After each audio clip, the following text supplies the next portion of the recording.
Good morning mga kalab sa Torres, no? Ayan, mayroon naman tayong panibagong vlog. Ayan, isang BIM 300. Ayan, sira po siya mga kalabs, no?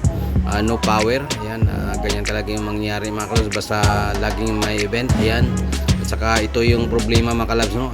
Sunog po siya, shortage po yung reading niya, kaya yung gagawin natin, i-rewind natin ng bagong magnetic wire mga kalabs, no? Ayan, tanggalin natin. Ayan po yung problema niya mga kalabs. At saka nasira din yung yung 23N50 na MOSFET mga kalabs, no?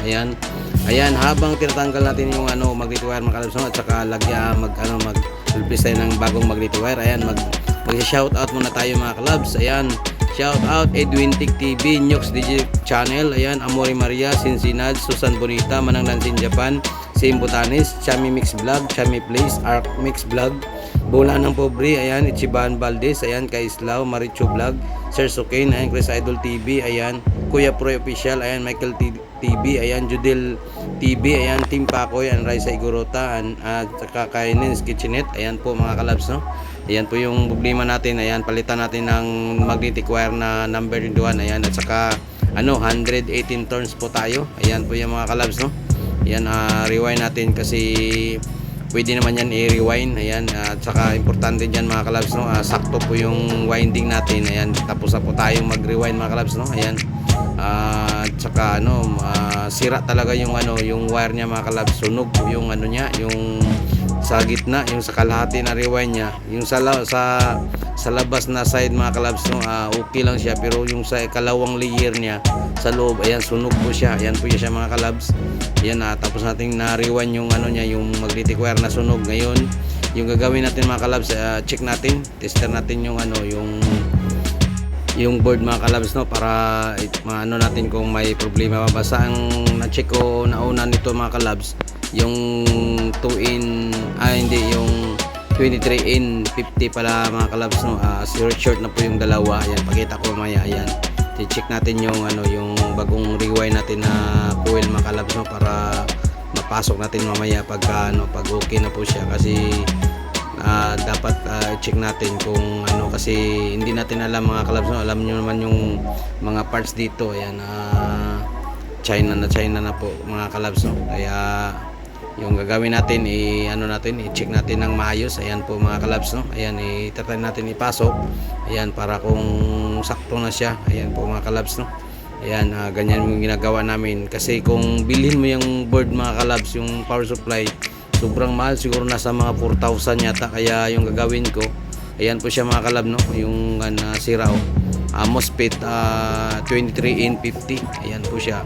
Ayan, mabibili lang yan ng nagbili ako ng niya ng 10 pieces is 700 plus lang po. Ayan, para may spare naman ako kasi yung isang power supply nito mga kalabs nasira na, pero hindi ko na na vlog kasi nagmamadali po ako kaya ngayon ito yung natin i-vlog natin mga kalabs, yung yung power supply niya. Ayan po, sira po yung dalawa niya mga kalabs. Ayan, yung mga Catronics. Ayan, sira po yung 23N50 pala na MOSFET mga kalabs. So hindi po to 23N50 na na MOSFET mga kalabs. Yan po yung parts na nag-ignite ng supply papunta sa secondary niya mga kalabs.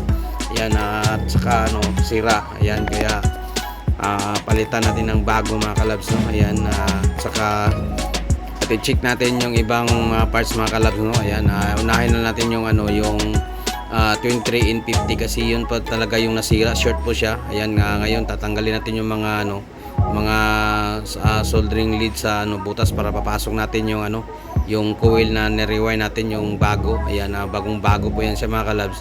Ayan, naghihirap pa ako kasi naghahanap ako ng pure copper kasi dito sa mga kalabs may halong aluminum po yung yung mga magnetic wire, kaya naghahanap ako ng original po na magnetic wire. Kaya ayan, pasok na natin mga kalabs, no, yung coil niya. Ayan, pagkatapos yan mga kalabs, solder natin. Ayan, sa mga newbies natin na mga technician, ayan, sundan nyo lang yung ginagawa ko mga Catronics, no. Ayan, mayroon tayo na kayong makakuha dito sa channel ko kasi tutorial po dito ang natin, yung vlog natin, para masundan naman ng mga natin.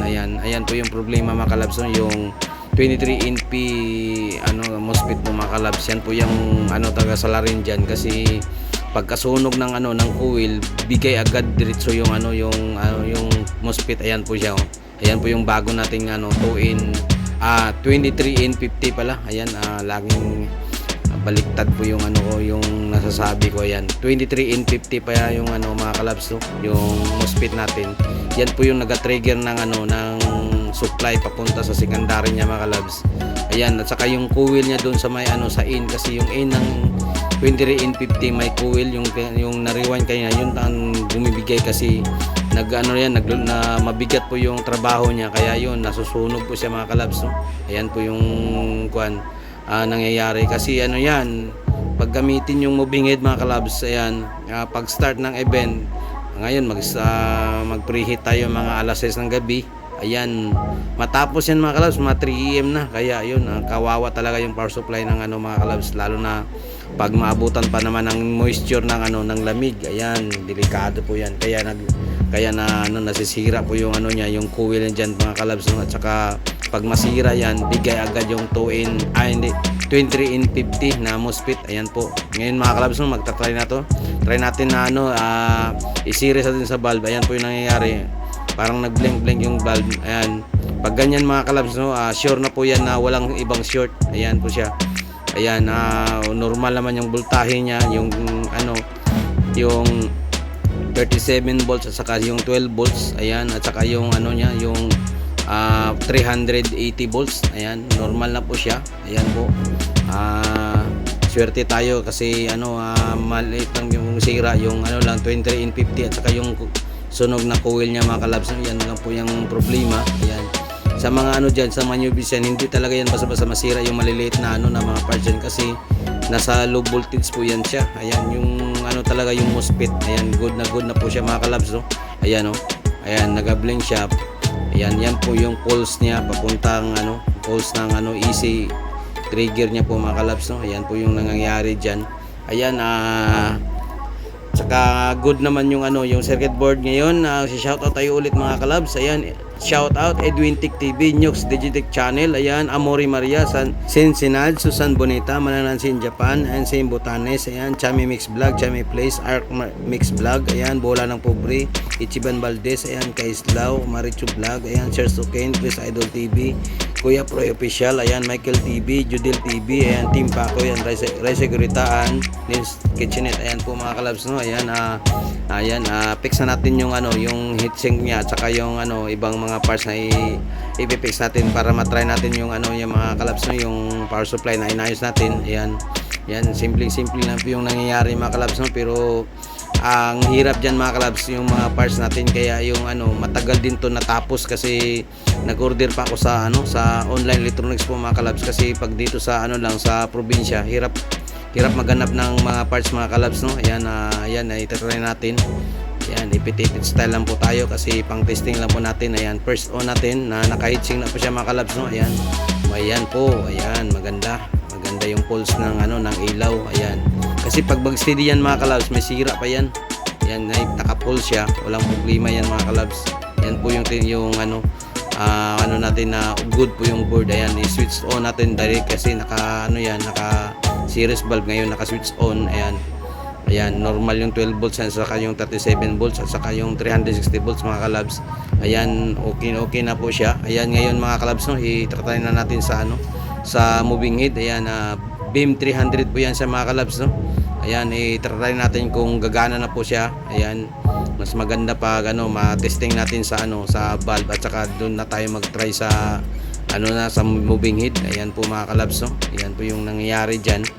Ayan po yung natin, mga trabaho natin, mga kalabs, no? Ayan, at saka nagawa natin ng solusyon yung yung inaayos natin, mga kalabs. Yan po yung pinaka-importante. Ayan, pag may parts, mga kalabs, may tendency talaga na maayos yung mga natin, mga ginagawa natin, mga kalabs, no? Ayan, tagal-tagal din, mga siguro mga 3 months din to na natambay yung moving head, mga kalabs, no? Ayan po siya. Ayan, fix natin yung mga screw ng ng wire para matesting natin, mga kalabs. Ayan, first on natin, mga kalabs, no? Ayan, first on natin. Ayan, set muna natin yung para hindi hindi. Ayan, set natin. Ayan, first on natin, mga kalabs, no? Ayan, Hindi lang ipakita natin yung ano kasi hindi tayo makaview tayo ng maganda kasi cellphone na yung gamit natin. Importante, nakita nyo kung paano inayos yung yung power supply mga kalabs, lalo na sa mga natin, mga newbies natin na mga ayan mga kalabs, no? Ayan, first on natin mga kalabs. Ayan na po. Ayan mga Tronics. Good condition na po yung natin, yung moving head. Hanggang dito na lang mga kalabs at Tronics. Magandang umaga and keep safe po kayo.